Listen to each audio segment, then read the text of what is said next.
I am unashamed. What about you? So we are excited to have a very special guest on the Unashamed podcast, Lieutenant Colonel Alan West. Welcome. Is a great patriot. Thank you for all your years of service to the country and continuing, because you're still doing a lot of great things. Yes.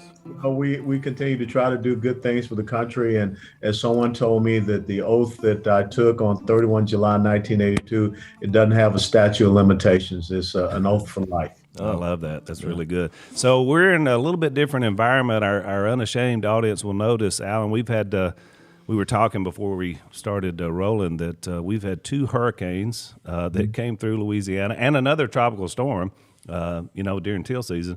So we have been quite displaced, moving around our area. Didn't have power till last night, so it's been a little bit crazy on our end. So, but you adapt and overcome, right? Absolutely. Improvise, adapt, overcome, but we still lift you all up in prayer there in Louisiana, Mississippi, because you've been taking it in the chin. Yeah. It's been a rough run. To show you how the Almighty operates, West, it would have taken me about almost a month to move a pump down there and pump our duck place where we duck hunt. It would have taken about a month to pump that hole full of water for ducks. The Almighty rolled through, and in one night, he filled the whole thing up, running over. Well, we got too much water now. I was like, Lord, call it off here. We good? Well, that's what you call a silver lining in the Robertson world. We want to fill our duck hole. We has to take a hurricane to be able to do that. It did save me about $5,000 on diesel to pump the thing up, so we got it free this time. Well, the good thing for Dad is, and he was talking about this, although it's funny because Dad was making fun of Jase and I for being subdivision guys, and complaining about not having power. And yet he's got a generator that as soon as the power goes off at his house, it will light his whole house up. So he's living in the comforts and making fun of us. Because when you're at the end of the road, down in the woods, and things happen, like you start hearing these gigantic sounds during the night. So I get up the next morning on both these things, one 6 weeks ago and then the one Friday night. So I get out there when the smoke cleared the next morning, and it's just big oak trees, covering the road, power lines down. So I walk out, get somebody to meet me with a four-wheeler, and I said, let's go get a backhoe and let's get these trees out of the way. Yep. So we cut our way through and open it up to where we can get out of there. But you're I'm just saying, be prepared, boys. You got one of your generators. Yeah. I'm just prepared. I'm not paranoid, but I'm ready for whatever comes. It's interesting, Alan. So one of the observations that I've seen in the hurricanes and everything that's gone on here in Louisiana, compared to a lot of what's been going on in the country, is these storms roll through. And the next day, literally, I see people come out of their homes, instantly go over to their neighbors, chainsaws, what do you need? Do you need to stay somewhere? And I think about it, it's the greatest part of America is community pulling together. And there's groups of people here.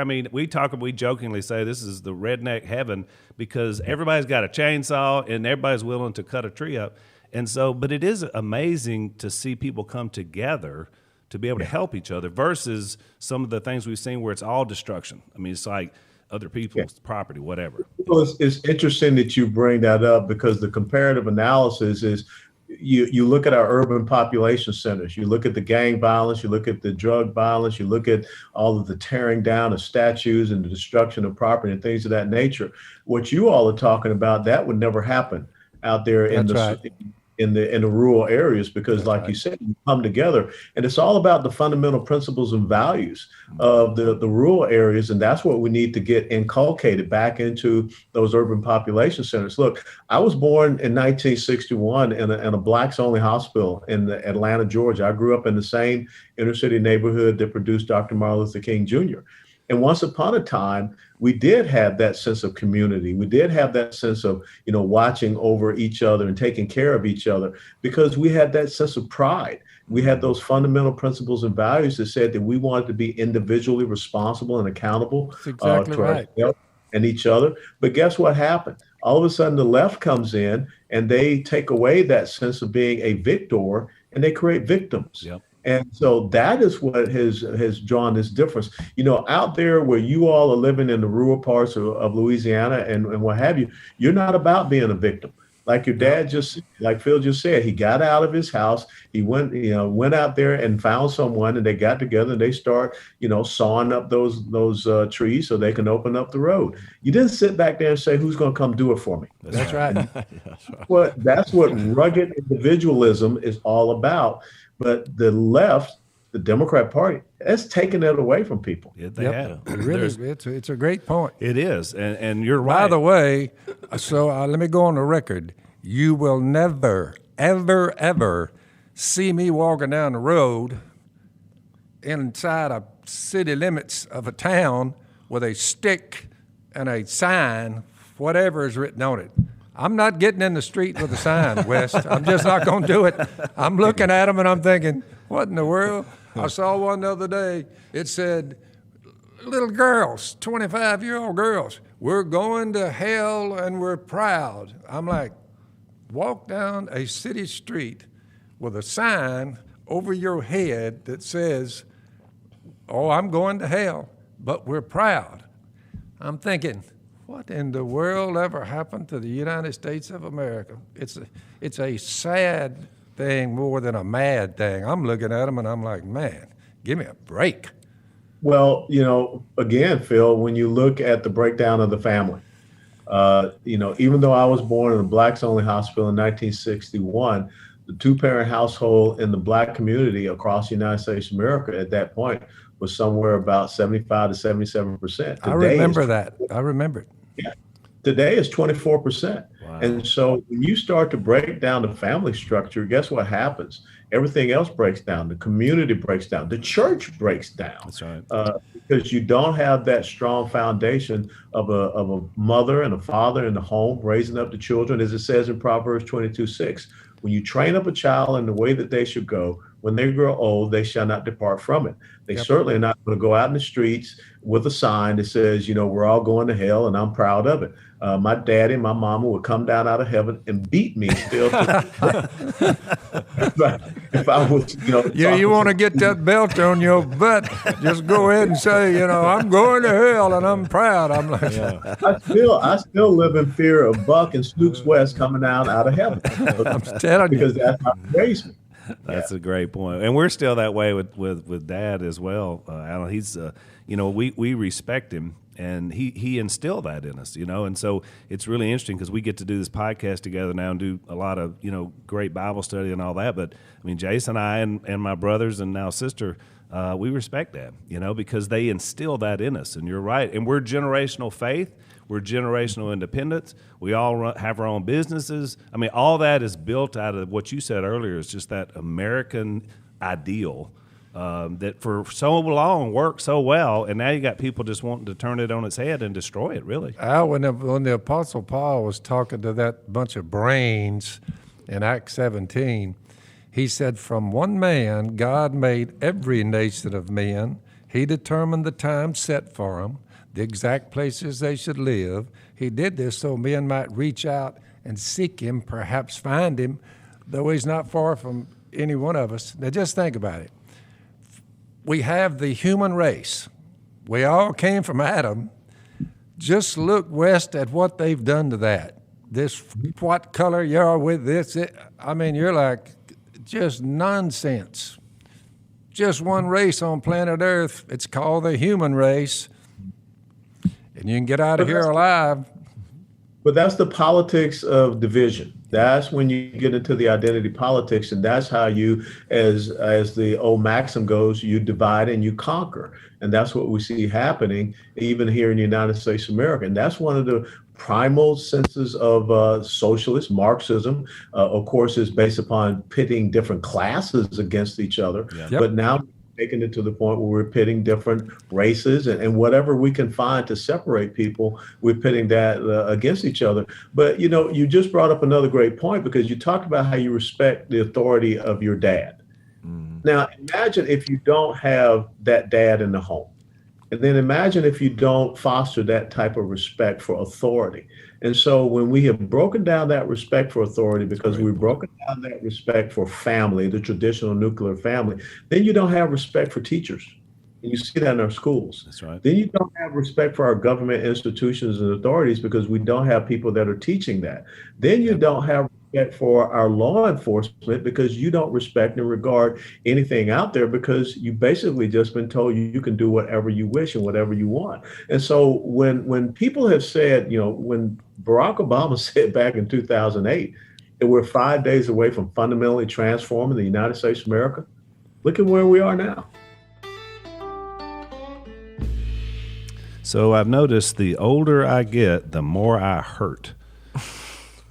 I mean, just in a general statement. I mean, From the pristine waters of New Zealand comes what? comes the oil from mussels. There you go. Omega XL. I'm impressed, Dad. He immediately went from I'm surprised. that's right. His dad's a bitch. Zero pharmaceuticals. All I take is what comes out of the pristine waters of New Zealand. That's right. And the thing about it is you get older, inflammation is your issue. So that's usually what causes all the problems. So the Omega XL guys have figured out how to fight inflammation, and Dad's right. It comes from muscles, which I guess makes sense because that's, our muscles are where our problems are too. Different sort of muscle. Yeah. but- Well, I mean, Spelled a something. little bit different. Few S's I'm moving just around. saying that they both work both ways, muscle to muscle. So anyway, we Dad and I love this product. You need to try it, especially if you got some aches and pains and some inflammation issues. You go to omegaxl.com/Phil. That's omegaxl.com/Phil, or you can call them 800-844-4888. That's 800-844-4888. Get some muscles for your muscles. Stay out of the drugstore and go with the pristine waters of New Zealand. So Lisa and I met you and your wife on a cruise a couple of years ago that we were doing with Brent Brozell for MRC. Yeah. So that was how we got to know you. So a few months after that, I guess it was earlier this year or last year, the guys at My Faith Votes were connected in because they do our books and stuff. And so they were like, go ahead.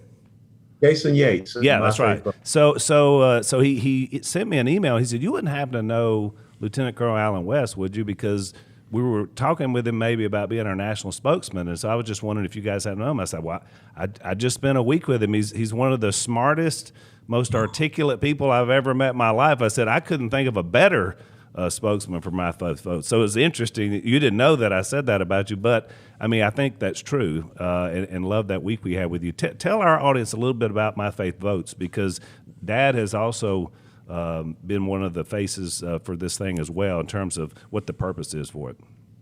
Well, the purpose is to get Christians to understand their faith. I was with Pastor Hagee down in Cornerstone Christian Church in San Antonio a couple of Sundays ago.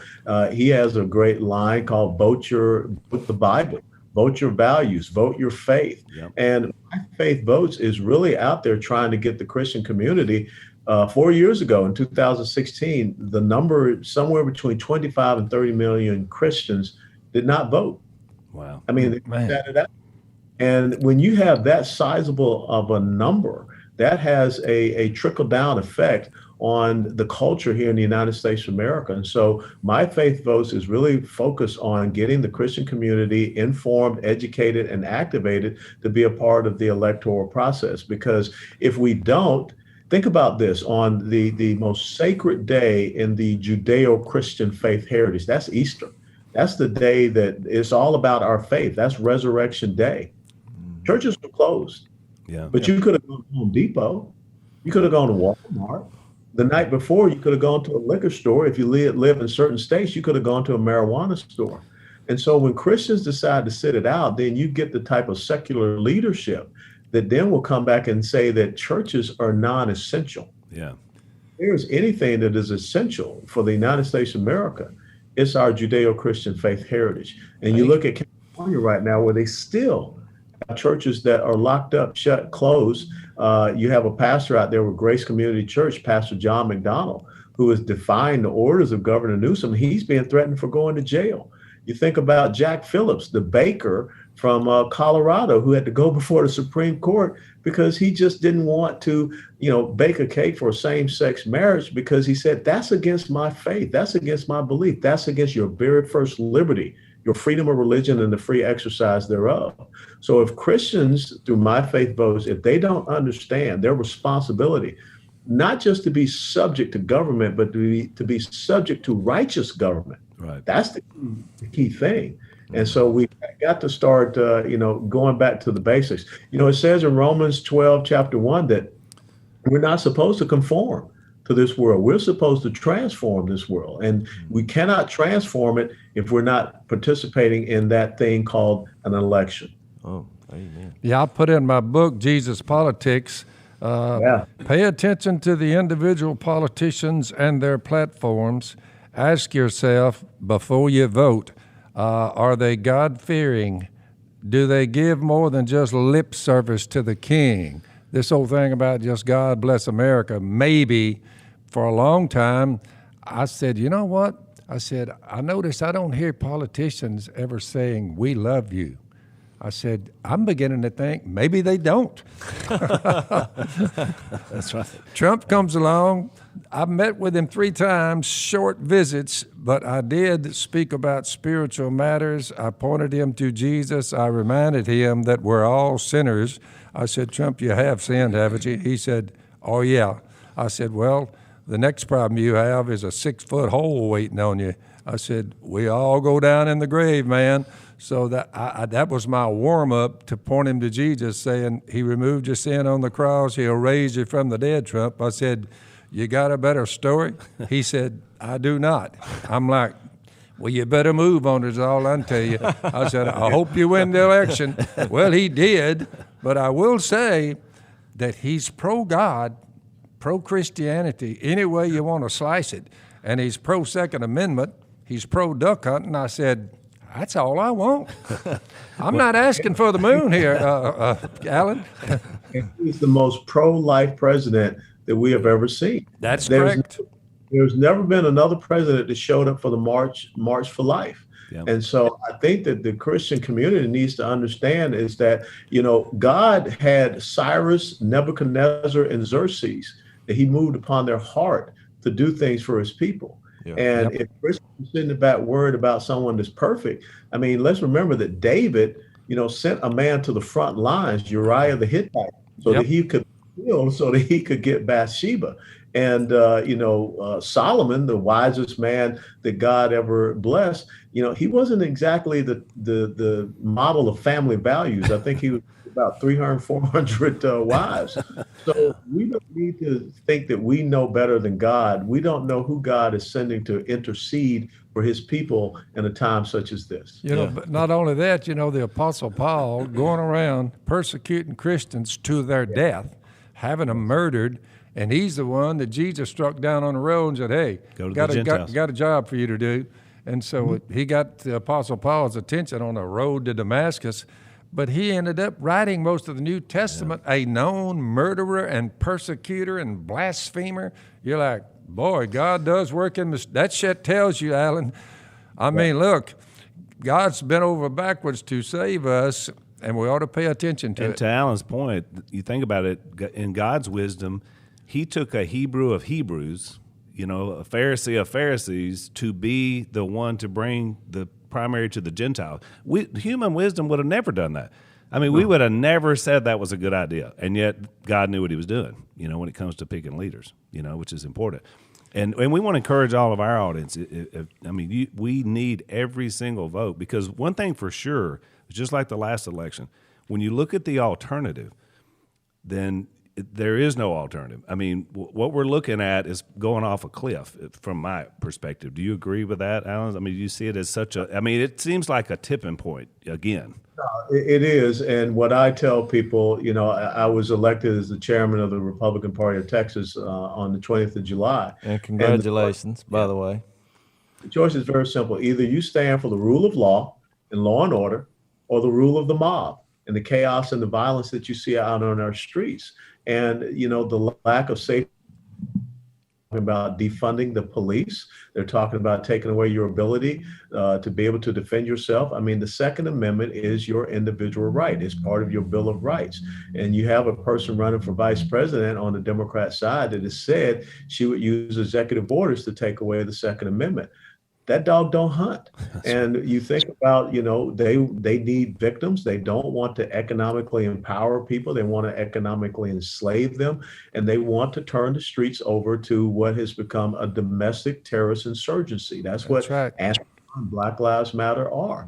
So this is the playbook of socialism, Marxism, and communism. And here it is knocking on the doors of the greatest nation that the world has ever known, the United States of America. I'm telling you. Yeah, you're exactly right. One last thing I wanted to ask you about, Alan, because you did serve in Congress a few years ago, and I wanted to know about your experience of doing that, because, we always kind of look at it from the outside, and it seems so, what would you call it, just rotten is the word that keeps coming to my mind, but it just seems so corrupt, I guess. Icky. In a general sense. And so you were on the inside of that. Now you're obviously on the outside of that. What's your take on not only your time in Congress, but sort of what happens there as to why that body just doesn't seem to be serving our country for a pretty good while now? Well, the thing is that we all must understand, as Benjamin Franklin said on September the 17th, 1787, when our Constitution was signed, that, he was asked a question, is it a republic or a monarchy? He said it's a republic if you can keep it. Yeah. So the people that you have in these elected positions are a reflection of who we are as the American people. And until we start to understand our fundamental principles and values, until we start to restore education that is based upon our history and understanding civics and reading our Constitution ourselves, then you're going to continue to get people that are up there that don't truly understand the nature of a constitutional republic. Look, this whole COVID-19 thing, no elected official has an enumerated power or right to be able to determine who and what is essential in the United States of America. That's right. Yeah.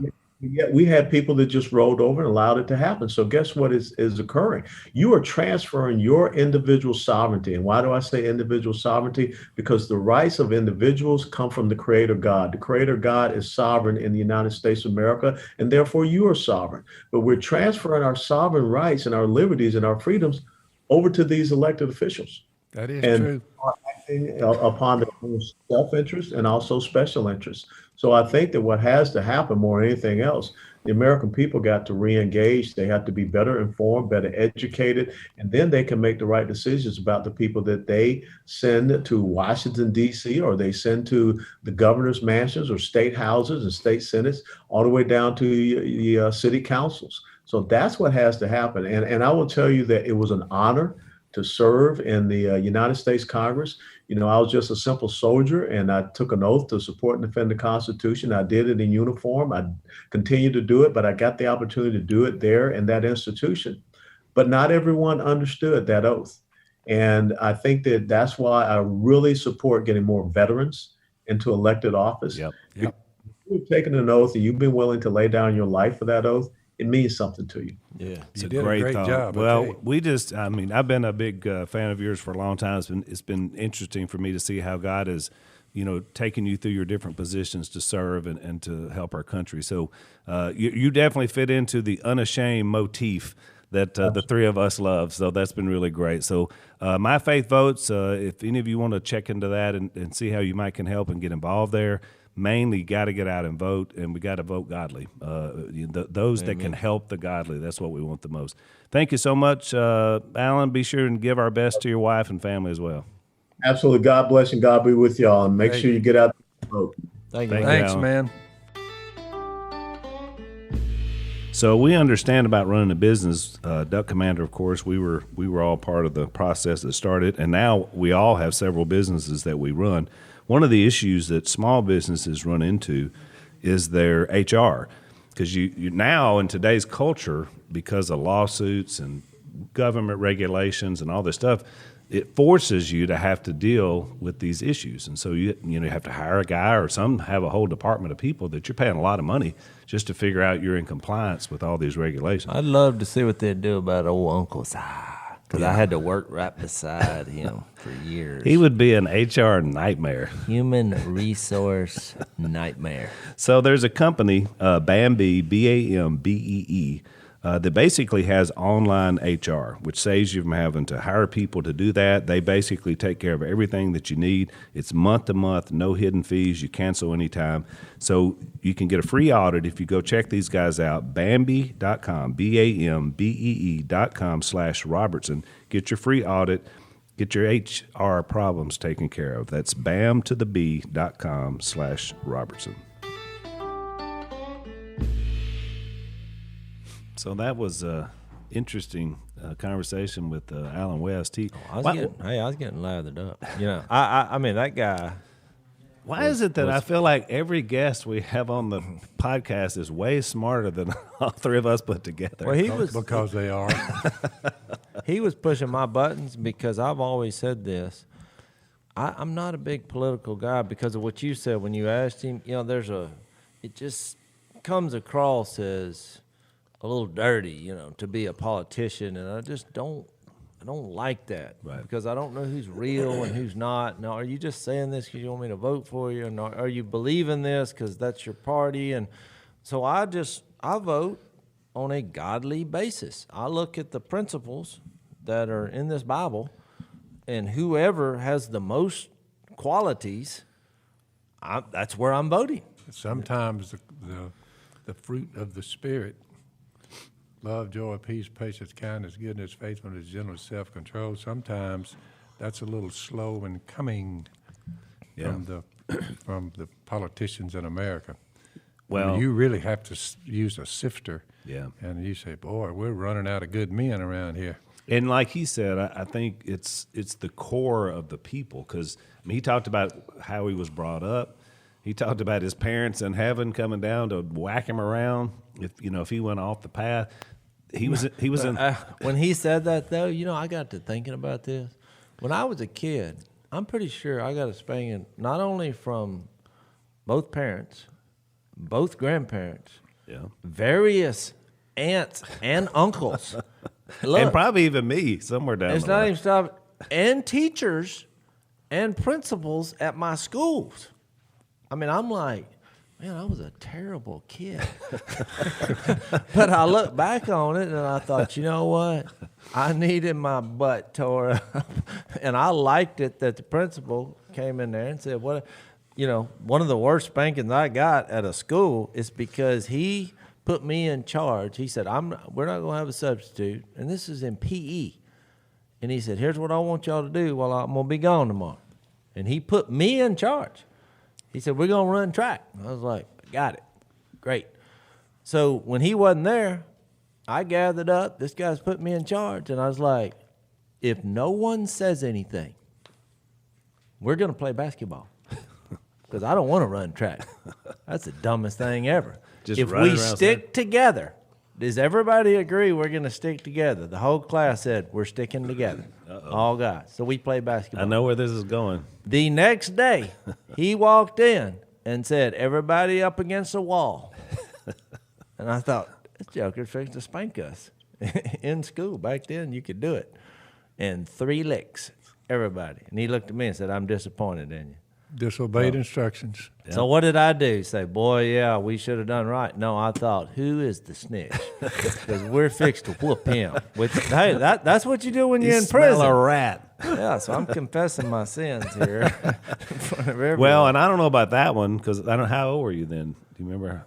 8th, 9th grade. Because the rule was, Dad, for us, is that if you get licks at school, or if I get a call from the teacher that you've been doing something, that you shouldn't be doing, then whatever you get there is duplicated at the house. I mean, that was just your rule was you respect the authority of the teacher. Of course, you were a teacher and a coach. Well, that's the one that didn't get back to the house, because usually when they spank you, but he just did that in-house. Right. And I figured the statute of limitations is up now, Phil, because that's the first time you've heard that story. That's funny. Well, and that's what he was talking about. Such just a great, smart point that when you take authority out at the beginning, I mean, first from a two-parent structure home, which we talked about this on a previous podcast. Then you start breaking down how people respect authority in a culture. And he was right. He goes school, then it goes just right down the line. Just disrespecting your mother, 3 licks. Open antagonism and screaming at the top of your lungs, and which comes to a certain amount of scuffling, a big argument, 3 licks for everybody involved. Mm-hmm. And the last thing is tearing up perfectly good equipment for no good reason. And that one I disagreed with. You don't, but you went with you don't kill possums and snakes with boat paddles. You get something else because you break your boat paddle. I think we revisit this about every 20 podcasts. Every 20 podcasts we bring this up. Here's the problem. When you don't have any money. I'm just reminding people of y'all's roots. Now, you're right on the authority. And what I realize is that we all make mistakes. And so we have a system that I've had to overcome because when you don't have much money, you buy cheap equipment. Then if you have a rule where if I tear it up, then I get chastised. Or Disrespecting old men, 3 licks. I agree with Disrespecting your teachers, 3 licks. Disrespecting an old woman who you, instead of opening her door for you, tapping her out, you're getting hostile, 3 licks. So those things, but just built into the system. All right, so no disrespect. I got a question for you, Dad. So, because this is a hypothetical. So we found out about Phyllis, but by the time we meet her, she's 44. If Phyllis had grown up with us, if we had discovered her earlier and she had been a part of our family, would the same thing have applied to Phyllis? Because you have 4 sons. Would you have had the same approach to her? Good question. It would have been difficult for me to dispense raps on the posterior end of women. I don't think I could have. Let me jump in here. About that. Daughter. Now, y'all have daughters. Yeah. I had no problem. Yeah. I had no problem. Now, I think I've only given Mia maybe 2. She didn't get mine. Mine, too, didn't get many either. But they did get, but the ones they got, they got. But the level of the crime, you won't have a problem with it. Yeah. If you lie. I never had to face that because Yeah. Phyllis 45 years old when we met her, So, once our code was to get about, 14 or 15. I'd say 15, almost out of high school. The days of the strap, that's over. Now let's talk. The last one you gave me, which we've talked about, was I was 16. We all got drunk. When you can get to the point where you're getting drunk, you're probably going to be past the point where the corporal punishment is going to work. Yeah. And it was. That was the last one. A lot of people argue about that. But, I'm like in a place now, just do something. When he said 24%, wow. That's 1 out of 4? Woo, that's well, it. No wonder that's we got among so the many black problems. community. Overall, I read the other day that we're down to about 40% of family structures have a mother and a father. Right. Well, if 60% do not have that, there's going to be a downturn like you haven't seen lately. And we're seeing it. Yeah. And these people are champions of it. This Democratic Party, so we're hanging by a thread here, the way it looks to me. Well, to me, you should be rewarding people who follow that family structure instead of penalizing them through government, whatever. Right. Instead of the opposite, you shouldn't be rewarding. I realize there's opportunities to help, but somewhere we need to find a way to reward that because the consequences of having 24% with one parent, that's not going to be good. Yep. Look at that. When I shared all my spankings and chastisement, I needed that. Yeah. What we've done, what the Democrats are trying to do, erroneously, by the way, my view of Donald Trump is not based on his personality at all. Men have different kinds of personalities. Correct. But policy, if you look at his policies, that's right there, that's the number one thing. You say, what about his policies? When he said something, did he carry it out? Did he do it? Well, over and over and over and over, whether he's dealing with other leaders of the world or inside the United States, cutting taxes, getting rid of all these regulations, fracking, we're the number one superpower now. we're a superpower as far as energy is concerned. We're oil independent. Oh, yeah. For the first You say, time who in did that? You 40 say years. the policies of Donald Trump. That's right. You said, well, he's a little caustic. He's a little rough around the edges. I said, oh, that I don't care. I don't care about his personality. I'm not worried about that. Well, you don't so even- he's a little bit belligerent at times and, a little rough around the edges. What about his policies? I'm looking at them, and they line up, and everything he said he was going to do, he did it. That's right. So, But Phil, the point is, he made that point. and he's pro-God, so you say, well, as a Christian, you're like, well, I'm glad that, So he's pro-life. I said, well, of course he should be. So you just stack the policies up and look at that. And if you're a subdivision woman, said, oh, well, he just kind of gets on my nerves. I said, well, honey, I'd just live with that because what about his policies? He's getting more money in your pocket. That's right. But he was saying you only have two choices. It's not you. Yeah. Who you going to pick? It's not like you're saying, "Oh, I wish someone was perfect." Well, that's Jesus. Wow. So we're going to vote Jesus first because he's the only one that's perfect. But then when you have two candidates, well, we all have flaws. I was listening the other day. I was telling you about it to a sermon by T.D. Jakes, and it was on John 8. And the name of it was "Don't Run with the Herd." And he basically came up with the scenario of, the woman caught in adultery. She's brought. We got two groups of religious people now who are trying to trap Jesus by saying, let's stone this woman. And technically they were right because in the law they had a right. That's what they did back there in that culture. Yep. And so Jesus, what's he going to do? You think, well, how's he going to get out of it? But he came up with that statement after he stooped to the ground and said nothing. He didn't participate in the banter and the riot and all the, pick a side, which is because he was kind of giving this visual image of what we have now. Everybody has a herd, and they're looking at somebody that's different, and they're going up against that herd. And everybody has a propensity as human beings to pick rocks up and throw it at the other herd. That's right. And so it was a fascinating lesson. But he got to the end where Jesus made that famous statement, and he said, you without sin, throw the first stone. Because if you can stop that first stone from being thrown, we've avoided what's wrong with our country here. Of course, that we know how the story went, but I thought, what? About half of us are stone throwers. Well, that's right. Well, that's the first thing they do when you brought up Trump. Well, you got half the population, they picking up the rock because they're like, well, look, this guy is flawed. But you got to realize you can say that about everybody. Yeah. Well, So you got to have some system by which you vote. And if it's not God first, godly principles, the things we pro-life, what we've talked about, well, what are you going to do? So let's take a quick break. So this sponsor that I love, it's one of my favorites. I love talking about it, is Tommy John underwear. So Jase, have you tried the Tommy John? Look, I've been waiting for this ad to come up. Because I finally got some of your size too. I have to admit, I was thinking, what? Because I'd played it up so big, so you were like, this can't be Al's. Game changer. They're so good. The best pair of underwear I've ever worn. I'm 74 years old and never to this day not realizing the source of my underwear.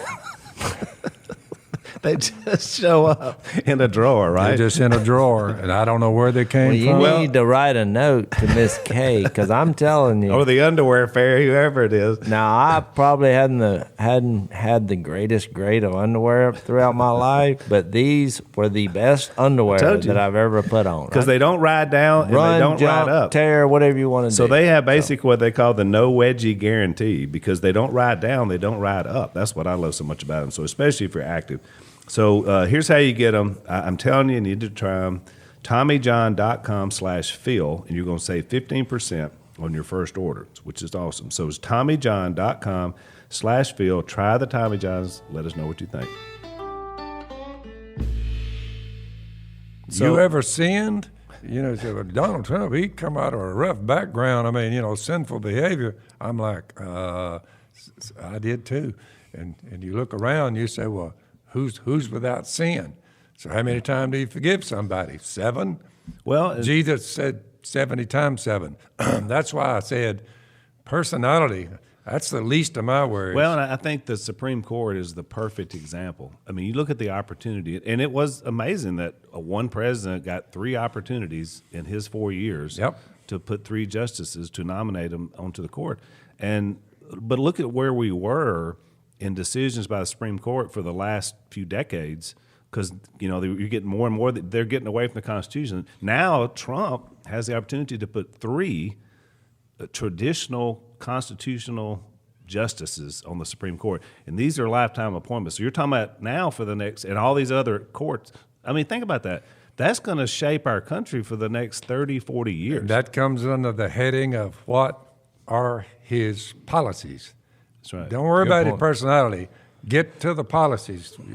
I get over the caustic nature of his coming back. I can live with that, no problem. Right. Of course, it's funny. I don't vote for people based on personality. If I did, just think about that.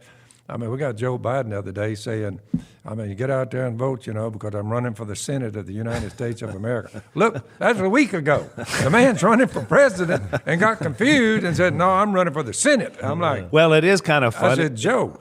It is kind of funny, you're right, Dad, that people who have made the argument that they don't like Trump because he's so caustic and the way he is and like the debate and all that. But then you would say, so I'm going to, like Jay said, it's a binary situation here. So I'm going to turn around for the guy that really can't even talk without somebody showing him the word. And doesn't know the difference between running for president and running for the Senate. But he's obviously in dementia, and none of us relish that. I mean, it makes me sad to see. I look at Vice President Biden's family, and I'm just like, if you were there, Dad, because we have a lot of dementia in our family history. Yep. If you were in his situation, I would be the first one sitting down with Jase and said, we can't put Dad out there and try to force him. By the way, if I ever start suffering from that ailment, which a lot of them, Tommy, my older brother. There's been 3 or 4 out of it. Oh, it hit him, yeah. It's some of my family members, so I'm very used to it.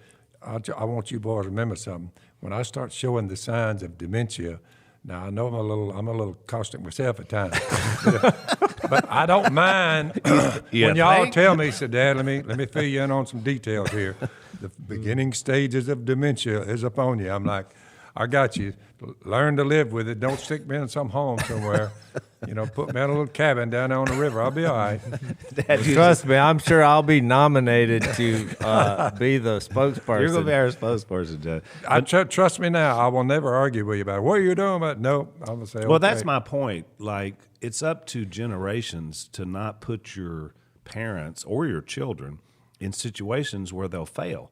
And so to me, I'm just offended as a son when I see a guy put out there in a situation that he can't handle mentally. That's right. And you're trying to put him in a position to run the entire country. It's insane to me. I can't even believe it's a choice, and yet you got people like. And if it goes down during the 4 years, we've got the ones going to take his place, Kamala Harris. I'm like, whoa! I just see one nightmare after the other. So it's a bad scenario. Woo. I mean, we really need to. And besides, I think the next oldest. You godly better get out there. 25 million of you didn't even vote. You better get your tail up and you better vote this time.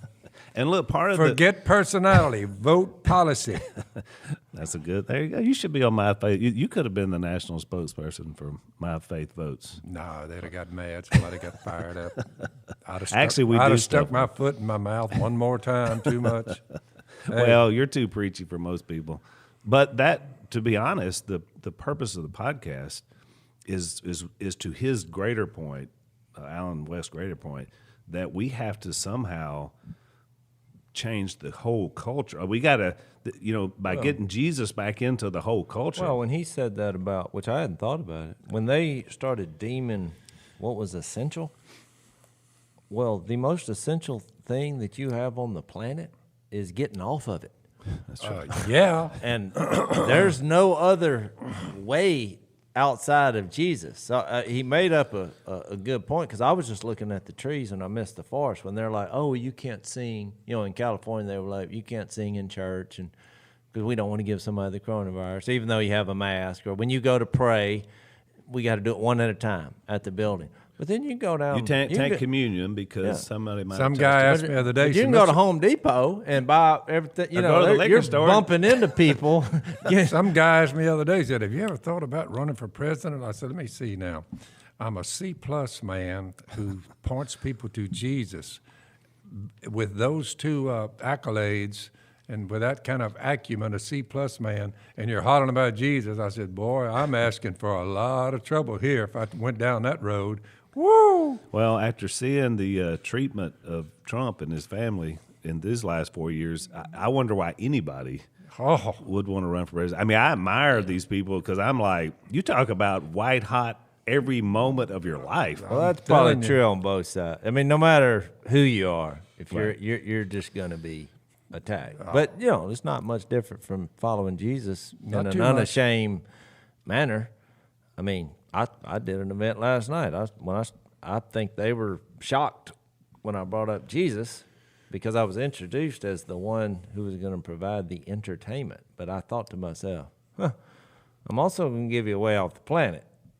And it's like the time they invited me to speak, some group, and one of our sponsors, I walked in the door, I was their guest speaker, and the first thing I noticed, there was a bar in the back, and the liquor was flowing, and they had a rap band getting after it. And a rap band? Rappers. They were rapping on the stage. It seems like a weird contrast. And the liquor was flowing, and they had invited yours truly here, y'all's dad, to speak at this event.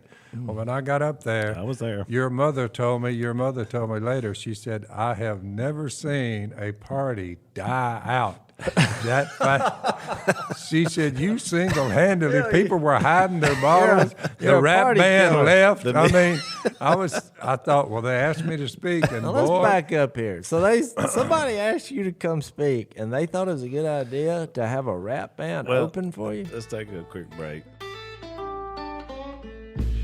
And when I saw it, I said, well, I could have told you that party was going to die. I said, I've never spoken about Jesus in front of this type group, but let's give her a whirl. So they were actually, they did rap, but they were like they did cover songs from the 70s of all that rhythm and blues stuff. It was in Memphis is where we were.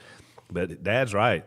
I mean, it was a party pooper, 'Cause when the louder he got, all of a sudden it was just people were still trying to talk at first. Then all of a sudden it was just nope. It is worthy of note that the company stayed with us. They did. But they never invited me to speak again. No, they started getting me inside. No call back, Jase. What do you think? I wish I could have said. Well, I had a similar. I mean, it was a good event last night. I was in South Carolina, and they were raising money for cancer research, but it was not a church thing. These were people with money, and we all united. Let's attack cancer. Well, Jason made an interesting point. The point is, it doesn't have to be a church thing. Oh, that's right. If you say we're going to go out on a limb and ask these people to speak, we know what they're going to say, and they're not going to come up here and sugarcoat it. Right. They're just going to come up and point you to Jesus because you said it. Life and immortality riding on it. We might ought to look into this carefully. Well, I told them about, especially about cancer. I mean, that's. I told them about all the kids I met. I mean, hundreds that we've prayed with, we've talked to, we've seen them die. I mean, it was. And I told them, I was like, it's terrible. And seen a lot of them live. Mm-hmm. Yeah. I said, but I'll tell you this. If you want to really look at the answer, the problem is that we're perishable. And I've used your line. Even if you live a perfect life as far as physically and are in great shape your entire life, whatever happens, a tree falls on you or you have a car wreck, you're going to die. That's it. The problem is we're perishable, and I'm introducing a person, a being, that there's a lot of evidence that he was here. We have the Bible. We have, DNA. I mean, I had all my little arguments there. He's imperishable. He has the ability to control the atoms and the molecules. I just thought, since we're here to talk about that, this would be a good option. And the requirements are love him and love your neighbor. I still don't see the downside. There is no downside. Yeah. I mean, that's exactly right. Which I like that boldness, though. And we all do it. And we speak, like most of the times we get invited to stuff that's spiritual in nature, so it's easier, to do those. But all of us have been in settings where it was unexpected, and some people didn't even appreciate it. I'm sure you had a few walkouts. I had a few walkouts, but look, here's what's interesting. The first thing I did, they said, "No, what we thought about doing." They were kind of whispering this. We want to do a duck call contest, before you speak, and so we'll get up. And I was like, "Well, do you duck hunt?" He said, "No, I've never been duck hunting." I said, "Why don't you just let me handle the duck call contest? I can. This is my world." And they were all, the little committee was like, I said, "Trust me, I got this." I said, "Bring the contestants." Well, I was surprised when we got up there. There was only 3 contestants. There were 2 50-year-old men and an 8-year-old girl. And I'm in South Carolina. Times are hard in the duck world. I looked in their hands, and they all had a mallard call. South Carolina, there's a bunch of wood ducks there. Very few mallards. Not many mallards. Yep. And so I asked. We're in a strange location. Are we good? Was that gunfire? Well, no, we're at our church, remember, so just bear with us with strange noises. Technically at the church building. That's true. We'll talk about that later. And so I leaned down, and then I thought, no, I'm not going to say this. I got the mic, and I said, "Look, we're in South Carolina. Your number 1 duck is a wood duck. Y'all have mallard calls." I said, "I'm looking at the 3 contestants. I'm looking at this 8-year-old girl." I said, "But I've got a feeling that you're going to win." And so the crowd, here's this little girl. I said, "Look at the courage." Yeah. And I said, "How long have you been, practicing?" You know your what that duck call?" proves? Yeah, you know what that proves? That coming right out of South Carolina, a good southern state, if a little girl is entering a duck call contest, Jase, there's still hope for America. I've thought the same thing. So look, I said, "How long have you been, using this call?" And she said, "I just got it today." I said, "Okay, here, I'm going to explain how duck calls work." So they all listened. I did the thing for the whole audience. I talked about how you had the vision. It was perfect because you had the commander. little girl as your point of, you're teaching her, so then you're able to do it for the audience. And I said, you have 2 options. You can go championship style. Well, I did it. And look, I rang that high ball. When I got to about the 50th note, because I just kept on, the crowd started clapping. And I don't know if they were trying to keep me standing or they thought I was going to pass out. I did. So I stopped. I said, "No, ducks don't do that." Everybody laughed. That's a good line. I said, "But you can go that approach in your competition." Of course, they're looking like, how in the world am I going to do that? Or you can go, and I talked about meat calls. I talked about what an actual mallard hen did. I quoted Genesis 9, the birthplace of duck hunting. This whole idea was based on matching the sound with the ducks. So after all that, I said, "Okay, contestant number 1." So the first 50-year-old guy. Well, he tried to go the high ball. Yep. It came across as like he was trying to blow a trumpet and something was stuck in it. It just went, no cadence, no notes, no 5 to 7, no feed call. And so it was just kind of a smattering. Yeah. And I said, that was a start. Nobody laughed. I said, contestant number 2, same thing. Just nothing. So then I basically got to the girl and I said, "Look, I'm going to be honest because I can tell you're a little nervous. You're 8. This is a strange environment." I said, "But these 2 gentlemen to your left have set the bar so low." I said, "I'm pretty convinced win this thing. that if you maintain a pulse and make a sound, an audio sound out of this call, you will win." And look, she picked that duck call up, and the difference in her and the 2 guys, she listened. She did a quack, quack, quack, and then she went, quack, quack, quack, quack, quack. The crowd went nuts. And she was fixed to blow some more. I said, don't screw it up. Shut her down. You won. Know when to stop. And not only did she win, she really did win. Yeah. And I thought, that maybe that's why Jesus said, unless you change and become like little children. Because she was just listening. She thought, I'm going to try to sound like a duck. And she did what I did. She didn't try to do more than a duck. She just did it. So it was actually pretty good. You get a little life lesson in there, which is pretty good. All right, well, we're out of time. Good episode. So I guess the theme for today is vote godly, and vote for the choices that are obvious. I mean, to me, it's not. It's so obvious. I usually don't like to tell people how to vote, but I'm gonna tell you how I'll vote.